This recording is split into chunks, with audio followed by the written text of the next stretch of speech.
ہر شہر اپنی ایک کہانی رکھتا ہے، مگر یہ شہر صرف پتھر اور دیواروں کا مجموعہ نہیں تھا، یہ گواہ تھا ایک قوم کے زوال کا۔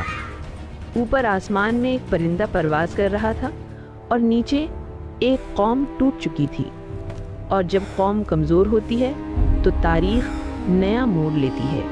اس وقت بنی اسرائیل ایک کمزور قوم بن چکی تھی، ان کے شہر اجڑے ہوئے تھے، ان کے گھر خاموش تھے، بچے خوف میں پل رہے تھے اور بزرگ بے بس نظروں سے آسمان دیکھتے تھے۔ ظلم روز کا معمول بن چکا تھا اور ان پر حکومت کرنے والا دشمن تھا۔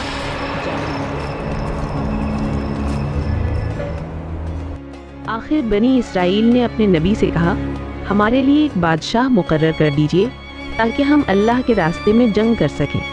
اللہ نے ان کی دعا قبول کی اور ان کے لیے ایک نام چنا گیا، طالوت۔ لیکن قوم نے سوال اٹھایا، یہ بادشاہ کیسے ہو سکتا ہے؟ یہ آدمی ہمارا بادشاہ کیوں ہے؟ اس کے پاس تو کوئی قوت یا سونے چندی جیسا کچھ بھی نہیں ہے۔ میرے پاس نہ سونا ہے نہ کوئی سلطنت، لیکن میرے پاس حکمت ہے اور خدا کا خوف۔ اسے قبول کرو اور اپنی زندگی بدلو۔ اور سامنے تھا جالوت۔ وہ صرف ایک سپاہی نہیں تھا، وہ خوف تھا۔ اس کا قد اونچا، زرہ بھاری اور نام سنتے ہی دل لرز اٹھتے تھے۔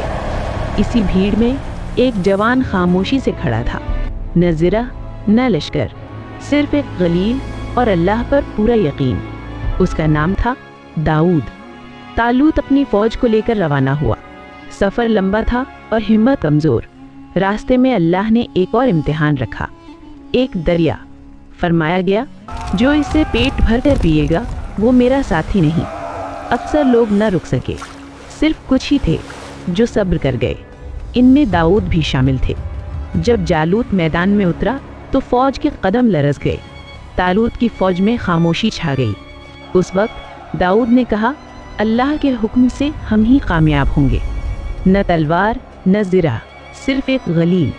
پتھر چلا اور وہ صرف پتھر نہیں تھا، وہ اللہ کا فیصلہ تھا۔ جالوت زمین پر گر پڑا اور اسی لمحے قوم کی قسمت بدل گئی۔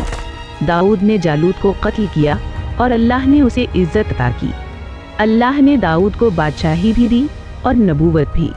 ان پر زبور نازل ہوئی۔ جب وہ اللہ کا ذکر کرتے تو پہاڑ اور پرندے بھی ساتھ ذکر کرتے۔ یہ قدرت نہیں تھی، یہ قرب الہی تھا۔ اللہ نے لوہا داؤد کے لیے نرم کر دیا۔ انہوں نے زرہ بنانا سکھایا تاکہ جنگ صرف مار کا ذریعہ نہ ہو بلکہ حفاظت کا ذریعہ بنے۔ لیکن اللہ کے سامنے صرف ایک بندہ۔